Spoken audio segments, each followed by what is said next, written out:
आज का हमारा टॉपिक है मानवतावाद संप्रदाय। और यहाँ मैं आपको ये बता दूँ कि मैंने इससे पहले सिगमंड फ्राइड का जो मनोविश्लेषणात्मक सिद्धांत पढ़ाया था ना, उसकी दो विशेषताएं तो बता दी थी, स्थला आकृति और एक गत्यात्मक जो मॉडल था वो बता दिया था। लेकिन मैंने वहाँ पर आपको एक हमारा मनोलैंगिक जो अवस्था होती है ना, 5 प्रकार की, वो मैं बाल विकास में पूरा समझा दूंगी, क्योंकि अभी इतना नहीं है टाइम, तो मैं जल्दी जल्दी संप्रदाय जो शॉर्ट एंड स्वीट करवा रही हूँ। वहाँ कल के वीडियो में मैंने बता दिया, सिर्फ एक पॉइंट रहा है, वो उसमें शामिल करके नोट्स बना के दे दूंगी। मानवतावाद संप्रदाय को देखेंगे। ये अब्राहम मास्लो का जो मानवतावाद सिद्धांत है ना, यहाँ रीट लेवल 2 में 2025 में जो रीट पात्रता परीक्षा हुई थी ना, वहाँ आया था। ये पर्सन भी आया था, 2023 में आया था, और ये भी अब्राहम मास्लो से संबंधित है। ये भी आया था 3rd ग्रेड 2023 में अब्राहम मास्लो का संबंधित, और ये भी आया था 3rd ग्रेड में अब्राहम मास्लो। यानी कि अभिप्रेरणा और Abraham Maslow very important point है। उसके बाद ये साचर्यवाद का सिद्धांत भी हमें पढ़ना है।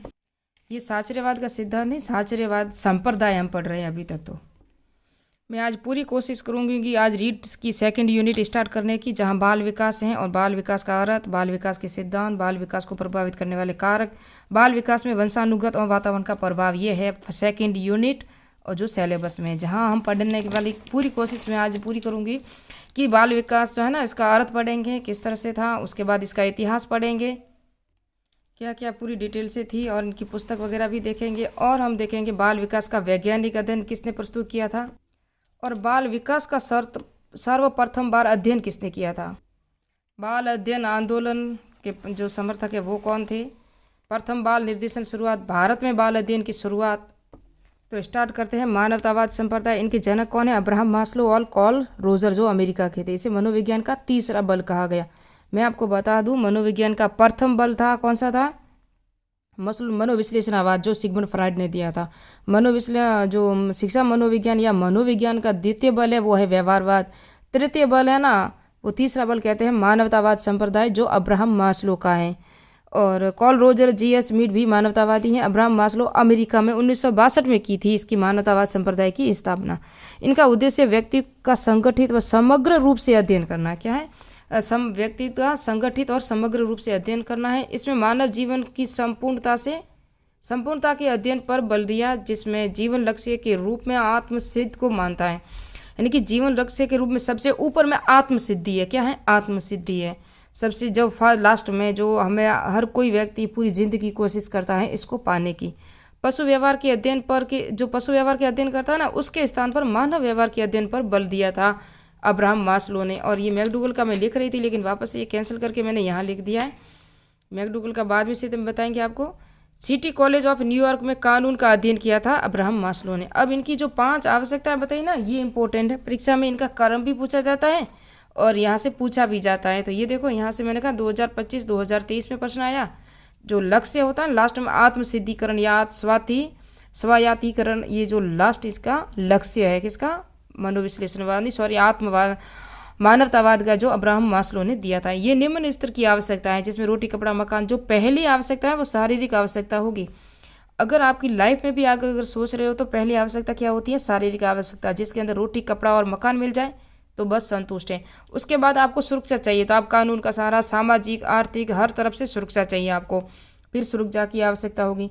उसके बाद आप प्रेम विवाह समाज में रहोगे, फिर मित्र दोस्त वगैरह बनोगे, क्योंकि आपकी आवश्यकताएं पूर्ण हो चुकी हैं, जो रहने की, आपकी जहाँ रह रहे हो वहाँ सुरक्षा की। उसके बाद आपके सम्मान और पहचान की आवश्यकता होगी। लास्ट में होती है आत्मसिद्धि, जो आपने पूरी जिंदगी में क्या किया। यह अब्राहम मास्लो का है। जो मांग, आप पहला जो है ना, पदानुक्रमित आवश्यकता सिद्धांत, इनके नाम है किसके, मानवतावाद सिद्धांत के कितने नाम है, देखो, पदानुक्रमित आवश्यकता सिद्धांत, नाभिकीय आवश्यकता सिद्धांत, तीसरा नाम है मांग आपूर्ति का सिद्धांत, तीसरा है स्वायाधिकरण आवश्यकता सिद्धांत, और मानवतावाद आवश्यकता सिद्धांत संप्रदाय। ये सभी इसी के नाम है, याद रखना, इनके नामों को अच्छी तरह याद रखना। फिर है साचर्यवाद, जो इसके साचर्यवाद संप्रदाय, एक संरचनावाद संप्रदाय अलग है, संरचनावाद सिद्धांत अलग है। संरचनावाद संप्रदाय के मैंने आपको पढ़ाया था कि विलियम वुड और टीचर अंदर थे।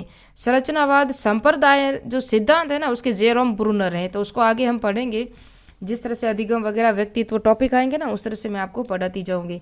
तो इसमें कन्फ्यूजन मत होना। साचर्यवाद यानी कि एक दूसरे को सपोर्ट या सहयोग करके आप उसको जानना पहचानना वगैरह जो भी है, तो जॉन लॉक थे इनके जनक। 1690 में अपनी पुस्तक ऐसे कॉन्करेटिंग ह्यूमन अंडरस्टैंडिंग, इसमें स्मरण व मानसिक क्रियाओं की तुलना में अधिगम पर अधिक बल दिया। तो यहाँ अधिगम पर बल दिया गया, न कि मानसिक क्रियाओं की। मानसिक क्रिया या चिंतन, जहाँ हमने संरचनावाद संप्रदाय पढ़ा था वहाँ चिंतन था, वहाँ चेतना थी, और जब हमने प्रकार्यवाद पढ़ा था वहाँ मानसिक क्रियाओं का अध्ययन किया जाता था। उस तरह से इन सब को छोड़ के यहाँ अधिगम पर बल दिया गया। संरचना साचर्यवाद सिद्धांत में अधिगम के आधार पर अनुभव पर बल दिया गया। आप सीख रहे हो तो आपके पास अनुभव होगा तो तभी सीखोगे। प्रमुख समर्थक इसके हॉब्स, हॉर्टल, जॉर्ज बर्कली, ब्राउन साचर्यवाद पूर्ण ज्ञान को अधिगम में सहायक मानते हैं। ये पूर्व ज्ञान जो आपके पास पहले से जो ज्ञान था ना, उसको आप नवीन ज्ञान में शामिल करके आप अधिगम प्राप्त कर सकते हो। इसे पुनर्बल पर आधारित भी कहा जाता है या बल देता है। जॉन लॉक की जो परिभाषा है ना, ये वेरी इंपॉर्टेंट है, कई बार परीक्षा में पूछी जा चुकी है। बालक जन्म के समय क्या होता है, कागज के समान खाली मस्तिष्क लेकर पैदा होता है, जिस पर साचर्य व्यवहारवाद अपने अनुभव लिखता है। यानी कि जिस पर आप लाइफ में कोई अनुभव लिखता है, कोई जिंदगी की घटनाएं वगैरह जो भी होती हैं, जब बचपन से लगा के वृद्धावस्था तक जो भी घटनाएं होती हैं वो हमारे मस्तिष्क में छप जाती हैं। तो ये इनकी परिभाषा थी जॉन लॉक की। साचर्यवाद के दो प्रकार है, प्राचीन साचर्यवाद और आधुनिक। प्राचीन के समर्थक है अरस्तु, प्लेटो, जॉन लॉक है। साचर्य की व्याख्या समग्रता, समीपता, विरोध व कारण तत्व को नियमों के आधार पर की गई थी। बाद में Thomas brown, John Stuart Mill, Herbert Spencer, ये सब बाद में मिले थे इसके। और जो आधुनिक साचर्यवाद है ना, इसमें उद्दीपन अनुक्रिया संबंध के साचर्य पर बल दिया गया है। उद्दीपन अनुक्रिया मैंने समझाया हुआ है नेक्स्ट पार्ट में। पावलोव, एबिंगहॉस, थॉर्नडाइक इस अधिगम पर अधिक बल देते हैं। नवीन साचर्यवादी एबिंगहॉस ने पुनः स्मरण का सिद्धांत दिया। पुनः स्मरण का सिद्धांत एबिंगहॉस ने दिया, इंपॉर्टेंट है। अरस्तु ने साचर्य के 3 नियम प्रतिपादित किए, समानता का नियम, विरोध का नियम, सहवर्तीता का नियम था। क्योंकि अभी मैंने ऊपर ही पढ़ाया ना, जब सिद्धांत पढ़ेंगे डिटेल से पढ़ेंगे। यह आया था रील लेवल फर्स्ट में 2025 में आया था। मास्लो की आवश्यकता पदानुक्रमण के अनुसार, पदानुक्रम है ना, पदानुक्रमण इसका सिद्धांत का नाम है। मानवतावाद है, मैंने कहा सभी इसी के नाम है। तो शीर्ष पर क्या होता है, तो अभी मैंने बताया आत्म साक्षात्कार या सब सिद्धि। सुरक्षा शारीरिक, ये पहली आवश्यकता है। उसके बाद हमारी होगी दूसरी आवश्यकता है आत्मसिद्ध समान, ये तीसरी आवश्यकता है। चौथी ये नहीं है, 5वीं आवश्यकता है आत्म साक्षात्कार। ये जो 5वीं आवश्यकता है, जो ये उच्च स्तर की आवश्यकता है शामिल होती है। उच्च स्तर की और निम्न स्तर की आवश्यकता मैंने बताया अभी। ये मैस्लो के सिद्धांत में अभिक्रमित उच्चतम आवश्यकता है। तो ये वापस आया आत्मसिद्धि, ये 2023 में 2nd ग्रेड में आया था, ये मैंने बता दिया। मैस्लो के अनुसार सबसे पहले आवश्यकता कौन सी आती है, तो ये मैंने बताया सबसे प्रथम जो आवश्यकता होती है वो होती है दैहिक या शारीरिक आवश्यकताएं होती हैं। ये पहली आवश्यकता होती है, जहाँ रोटी कपड़ा मकान है ना। ये भी प्रश्न आया था 2nd ग्रेड 2023 में आया था कि ये मास्लो यानी कि अब्राहम मास्लो द्वारा मानवीय अभिप्रेरणा को समझने हेतु आधारभूत आवश्यकताओं की 5 वर्ग बताए, निम्न में से कौन सा वर्ग मास्लो द्वारा नहीं दिया गया है। तो ये हमने पता है कि उपलब्धि आवश्यकता है ना, ये मैक्लीलैंड ने दिया था। बाकी आत्मबोध मैंने बता दिया। संबंध या प्यार की आवश्यकता, प्यार, मित्र, दोस्त, ये जो होती है चौथी आवश्यकता है। तीसरी आवश्यकता सुरक्षा संबंधी आवश्यकता, ये दूसरी आवश्यकता है। तो इसमें से उपलब्धि आवश्यकता ये नहीं है, याद रखना, ये राइट है इसमें। तो नई यूनिट है, नई यूनिट को नेक्स्ट पार्ट में ही स्टार्ट करेंगे, नेक्स्ट पार्ट में पूरा करेंगे। और आप अगर बोलोगे अगर यूनिट वाइज सारे MCQ करवाने हैं आपको जो पूर्व एग्जाम में आए हुए हैं, तो वो भी कमेंट करना, तो मैं सारे MCQ first unit, 2nd unit, 3rd unit सारी के MCQ करवा लूँ, अगर आप MCQ का बोलो तो। क्योंकि जहाँ तक मैं MCQ देख रही हूँ ना, वो सब रिविजन वाले रिपीटेड MCQ ही आ रहे हैं जो रीट में आ रहे हैं। हाँ, 2nd ग्रेड है या 1st ग्रेड है, वहाँ थोड़े से आपकी समझ के आकार पर आएंगे, लेकिन रीट में तो वही आ रहे हैं जो रिपीटेड है। अगर आप कहोगे MCQ करवाने हैं तो मैं जल्दी से रोज़ के 50-30 MCQ जो साइकोलॉजी के करवा लूँ। तो मिलते हैं नेक्स्ट पार्ट में, नेक्स्ट वीडियो में। मेरे चैनल को सब्सक्राइब करना।